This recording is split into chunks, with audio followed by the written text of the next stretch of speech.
नमस्कार दोस्तों, आज का वीडियो राख के ऊपर है। कुछ लोग तो सही से जानते भी नहीं है कि राख क्या होती है, कैसी होती है और इसके क्या क्या फ़ायदे हो सकते हैं, क्या नुकसान होता है।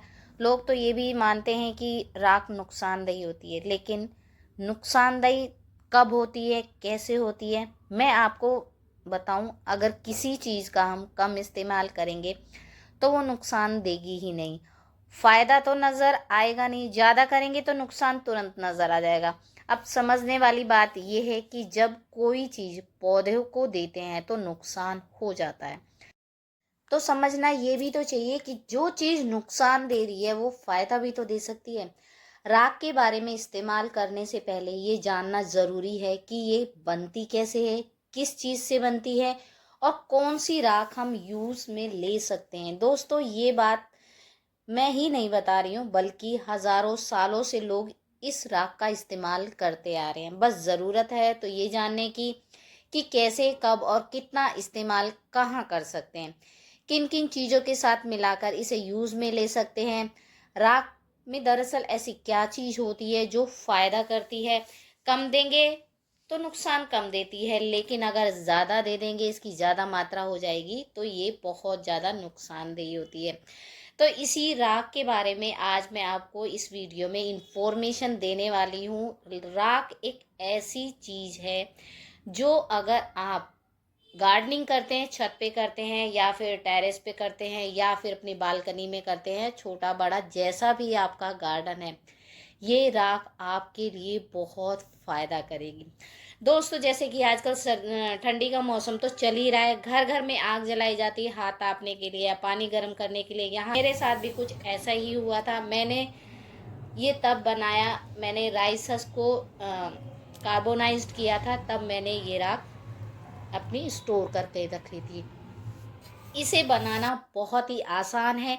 इसे हम गार्डनिंग में कैसे यूज़ कर सकते हैं, अगर इसको सही मात्रा में आप इस्तेमाल करेंगे तो दोस्तों ये बहुत अच्छी चीज़ है।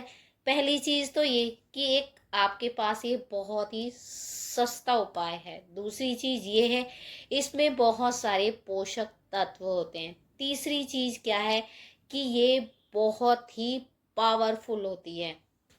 और चौथी चीज़ ये है कि ये पानी के अंदर बहुत जल्दी से घुल जाती है। दोस्तों, राख हम बना कैसे सकते हैं। राख हम दो तरीकों से बना सकते हैं। एक तो होते हैं लकड़ी वाली राख, जो कि आपको मैं ये दिखा रही हूँ। इसमें मोटे मोटे से बड़े बड़े कोयले की तरह पार्टिकल्स आपको दिखाई देंगे और इसमें एक सफ़ेद सफ़ेद सा जो पतला सा ये आपको दिख रहा है, इसको राख बोलते हैं। ये है लकड़ी की। लेकिन दूसरा तरीका जो है दोस्तों, दूसरा तरीका ये है कि आपको इस तरीके से कंडे मिल जाएंगे।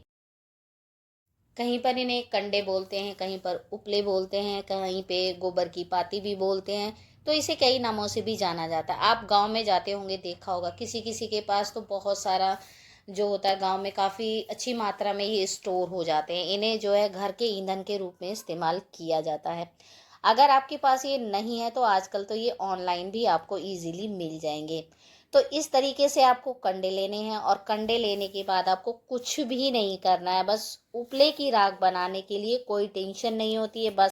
बस थोड़ी सी आपको आग जलानी है और उस पर रख देना है। कंडे जो हैं धीरे धीरे जलते हैं और आप कुछ ही घंटों में देखेंगे कि आपकी कंडों की राख तैयार हो जाती है। कंडों की राख में कोई भी हार्ड पार्टिकल आपको नज़र नहीं आएगा, बिल्कुल फाइन होती है।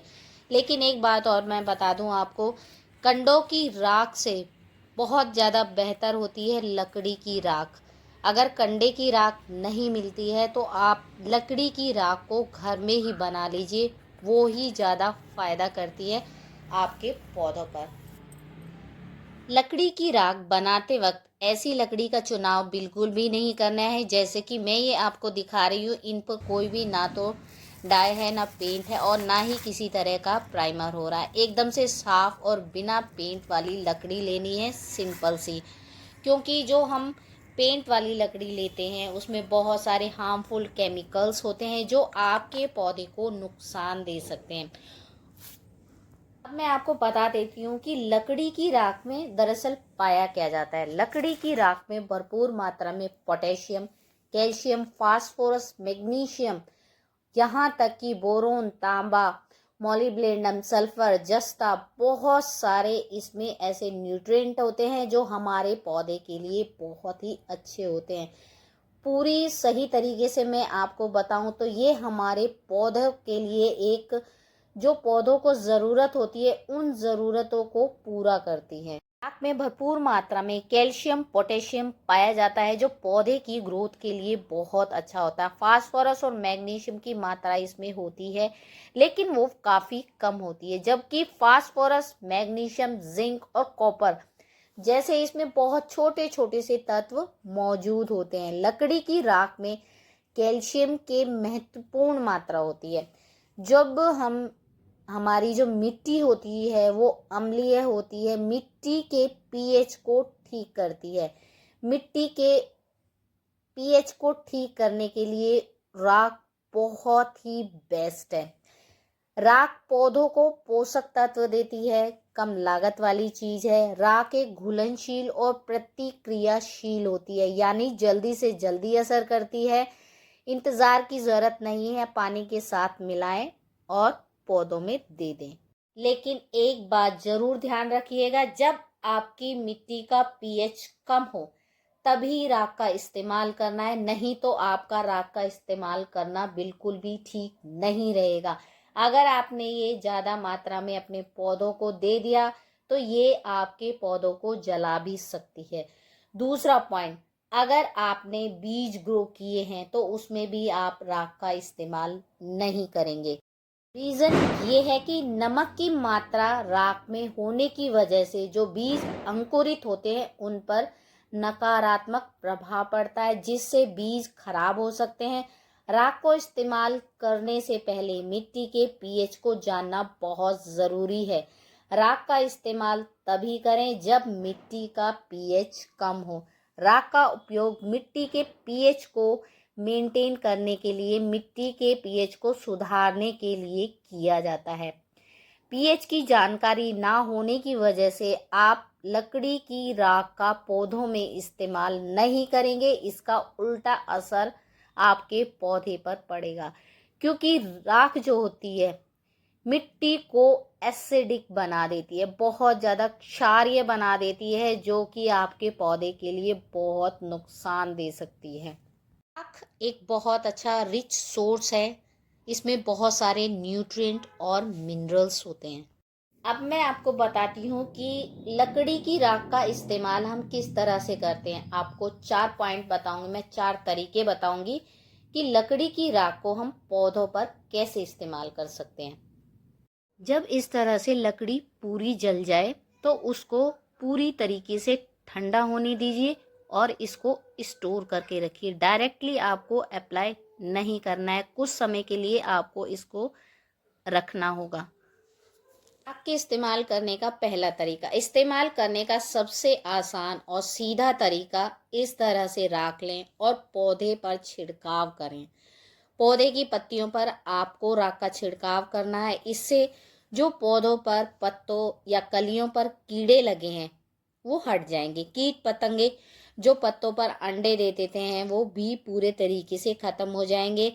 शाम के समय आपको छिड़काव करना है। मॉर्निंग में आपको बिल्कुल ये हटा देना है पत्तों पे से, क्योंकि अगर आप इस तरीके से राख को जब पौधे पर स्प्रिंकल करते हैं तो ये जो राख होती है ये पौधों पर जमा हो जाती है, जिससे फोटोसिंथेसिस की जो प्रक्रिया होती है, जो पत्तों का खाना बनाने का काम होता है, वो पूरी तरीके से नहीं हो पाएगा। अगले दिन आपको शाविंग करके पत्तियों पे से ये राख हटा देनी है, क्योंकि जब राख गीली होती है तो लाई और नमक बना देती है, जिससे पत्तियां खराब हो जाती हैं। दूसरा तरीका राख के इस्तेमाल करने का यह है दोस्तों, आपने देखा होगा हल्की सी हरे रंग की काई, जैसा कि आप देख रहे हैं, दिखने वाली लेयर मिट्टी की सतह पर जमा हो जाती है, जो प्लांट को सांस नहीं लेने देती है, ऑक्सीजन नहीं मिल पाती है। वो भी ऐसा करने से जब राख का छिड़काव करते हैं तो ख़त्म हो जाती है। इस तरह राख का छिड़काव जब हम गमले में ऊपरी मिट्टी की सतह पर करते होंगे तो इसमें जो बहुत सारी चींटियां कभी आपने देखी होंगी, सबसे बड़ी ज़्यादा समस्या जो होती है वो चींटियों की होती है। चींटियां जो होती है ठंडक की वजह से मिट्टी के गमलों में नीचे घर बना लेती हैं और अंडे दे देती हैं। उससे भी आपकी समस्या ख़त्म हो जाएगी। राख का इस तरीके से स्प्रिंकल करने से, छिड़काव करने से चींटियां दूर चली जाएंगी, आपके गमले में नहीं रहेंगी। इस तरह से राख का इस्तेमाल करने से किसी भी तरह की अगर आपकी मिट्टी में फंगस लगी है तो वो भी पूरे तरीके से ख़त्म हो जाती है। आमतौर पर चींटियों की समस्या ज़्यादातर देखने के लिए मिलती है, तो उसमें ये बहुत ही अच्छा रिजल्ट देती है। चींटियों की समस्या से अगर आपको छुटकारा पाना है तो लकड़ी की राख का इस्तेमाल आप ज़रूर कर सकते हैं। तीसरा तरीका कि तीसरे तरीके से आप इसको कैसे इस्तेमाल सकते, आप इसका लिक्विड फर्टिलाइज़र बना सकते हैं। जैसे कि मैंने यहाँ पर 4 लीटर पानी लिया है, ये 10 लीटर की बकेट है। 4 लीटर पानी में आप 2 स्पून लकड़ी की राख को मिला सकते हैं। ये नॉर्मल वाली चम्मच है, ज़्यादा बड़ी चम्मच नहीं है। तो आपको 4 लीटर पानी में आप केवल 2 चम्मच लकड़ी की राख को मिलाना है, इससे ज़्यादा आप नहीं मिलाना। इससे ज़्यादा मिलाएंगे तो आपके पौधों पर गलत असर हो सकता है। इस तरीके से आपको करके 4 से 5 घंटे के लिए छोड़ देना है। जब 4-5 घंटे हो जाएं तब हम इसको प्लांट पर देंगे। जब मैं इस तरीके से मैंने इसको पानी में घोला तो देखा आपने, ये इस तरीके से चारकोल ऊपर की तरफ आ जाता है। ये ऊपर की तरफ इसलिए आ जाते हैं क्योंकि ये बहुत हल्के होते हैं। इनमें भी बहुत ज़्यादा बेनिफिट आपको देखने के मिलेंगे। इन्हें भी आप अपने गार्डन में यूज़ कर सकते हैं। ये बहुत हल्के होते हैं, इन्हें चारकोल के नाम से भी जाना जाता है। इसे आप मिट्टी को हल्का करने के लिए मिट्टी के साथ ऐड कर सकते हैं, या फिर आपके जैसे अडेनियम वगैरह के पौधे हैं तो उसमें भी आप इनको इस्तेमाल कर सकते हैं। आप इसको छानना चाहे तो छान सकते हैं, नहीं तो ऐसे भी आप इसे पौधे में दे सकते हैं, कोई ज़्यादा फर्क नहीं पड़ता है। ये चारकोल का काम करते हैं, इसीलिए ये फ़ायदा ही करते हैं, पौधों पर नुकसान नहीं करते हैं। जैसा कि मेरा एक ये फ्रूटिंग वाला प्लांट है, ये अनार का पौधा है। अभी देखिए कुछ मॉर्निंग में कुछ बंदर आए थे और ये अनार देखिए इस तरीके से खाकर और यहीं छोड़ गए हैं। तो मैं इसी पौधे पर जो है इसका इस्तेमाल करना आपको बताऊंगी। अगर आपका इस तरीके से कोई फ्रूट वाला पौधा है, उसकी मिट्टी को एसिडिक बनाना है, तब आप इस राख के फर्टिलाइज़र को इस्तेमाल कर सकते हैं। पहले आपको जिस पौधे में देना है उसकी हल्की सी गुड़ाई कर लीजिए। गुड़ाई करने के बाद आप इस फर्टिलाइज़र को उस पौधे में दे दीजिए। ऐसा करने से, गुड़ाई करने से नीचे जड़ों तक जाएगा और जितने भी इसमें फंगस है या फिर कीड़ों का अटैक है या मिट्टी में कोई ऐसा कीड़ा है जो जड़ों को नुकसान देता है, वो भी पूरी तरीके से ख़त्म हो जाएगा। तो ये काम आप 6 महीने में, साल में एक बार ज़रूर कीजिएगा। ये जो फर्टिलाइज़र होता है पौधों की जड़ों तक बहुत जल्दी से जाता है और बहुत जल्दी से आपको असर भी देखने के लिए मिलेगा। तो इस फर्टिलाइज़र को आप ज़रूर अप्लाई कीजिएगा। लेकिन मैंने जिन बातों का आपको ध्यान रखने के लिए बोला है उन बातों का ज़रूर विशेष कर ध्यान रखें।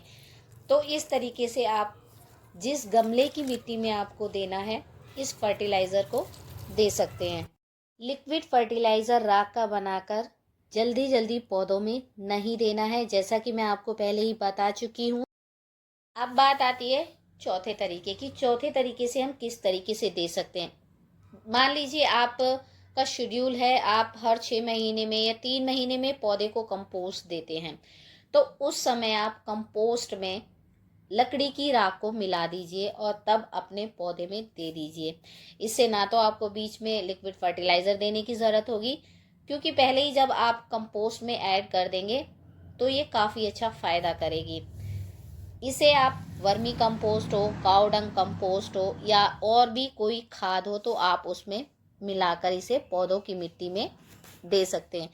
दोस्तों एक चीज़ और कहना चाहूँगी, राख जो होती है, राख को उन चीज़ों के साथ इस्तेमाल नहीं करना है जो खासकर केमिकलों और बाहर की चीज़ों। राख को नाइट्रोजन उर्वरक जैसे अमोनिया सल्फेट है, यूरिया है, अमोनिया नाइट्रेट है के साथ भी कभी भी आपको नहीं मिलाना है। ये सभी राख के साथ मिलकर एक हाई पीएच क्रिएट करते हैं, जिससे आपके पौधे खराब हो सकते हैं। छोटी छोटी जो सैपलिंग होती है उसमें राख का इस्तेमाल बिल्कुल भी नहीं करेंगे। इस तरीके से जब अंकुरित होते हैं बीज, उस पर इस्तेमाल नहीं करेंगे। ये साग सब्जियों वाले पौधों पर इस्तेमाल की जा सकती है। राख एक बहुत अच्छा चूने का काम करती है। मान लीजिए आपने एक पार्ट अगर चूना इस्तेमाल किया है तो 3 पार्ट आपको राख के लेने होंगे, तब एक चूने के बराबर राख की मात्रा बराबर होती है। तब आप इसे अपने पौधे में इस्तेमाल कर सकते हैं। दोस्तों, अगर आप चूने का इस्तेमाल करते हैं तो चूने का इस्तेमाल ना करके आप लकड़ी की राख का इस्तेमाल कीजिए। जहां आप एक पार्ट चूने का इस्तेमाल कर रहे हैं, वहीं आप लकड़ी की राख के 3 पार्ट लेकर अपने पौधों में दे सकते हैं। जैसे कि आप 1 चम्मच चूने की मात्रा ले रहे हैं तो 3 चम्मच आप लकड़ी की राख की मात्रा लेंगे तो वो बराबर हो जाती है। चूना पत्थर के मुकाबले लकड़ी की राख जल्दी असर करती है। अगर लिक्विड फॉर्म में देते हैं तो बहुत ही जल्दी से असर दिखाती है।